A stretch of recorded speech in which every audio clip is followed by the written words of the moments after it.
They got water running here. They took all this mold, all this water. 73-year-old Creston DeLay says he's lived in these conditions for months. If you turn the water on, they're gonna run out. The pipe, in the zinc. The carpet soaked from the leaking water. I gotta sleep way over there where it's dry at. How long has it been like this? 3 months, And you've complained to the office? every day, crying like I'm doing now. I can't find no other place.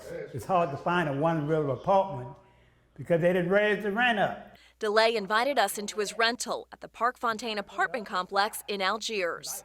And it's a shame for me to be living like this. We initially went to the complex to check out the office, which employees tell us was closed for a time because of mold. This apartment complex is owned in part by Global Ministries Foundation. That's the same religious nonprofit that owns the Willows in the East. We've reported extensively on the conditions at the Willows that residents there describe as scary. And I tell them this all the time. I say, this is not fair.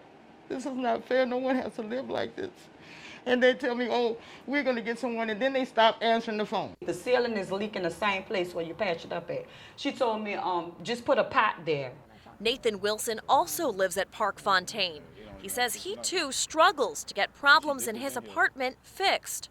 There's a lot of mold, a lot of the sheetrock is falling from off the walls because of the mold and the water that's leaking. Wilson describes a nonstop battle fighting management to help the renters. But every time you come to the office, they always say they're gonna send someone, and no one will never come.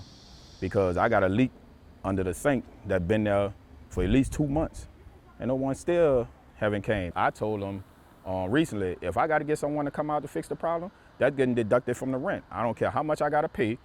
If I pay $2,000 or $3,000, it's gonna get deducted out of my rent. Since our stories first aired on the Willows and Global Ministries, the Fox 8 defenders have received calls and emails from people living at Parc Fontaine who say they too live in deplorable conditions and can't seem to get management to help.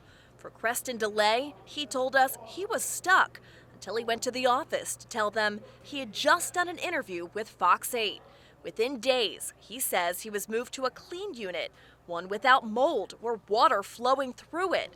It's a small victory for him, but he says so many others with no means to move out wonder when they will receive some help. Yes, ma'am.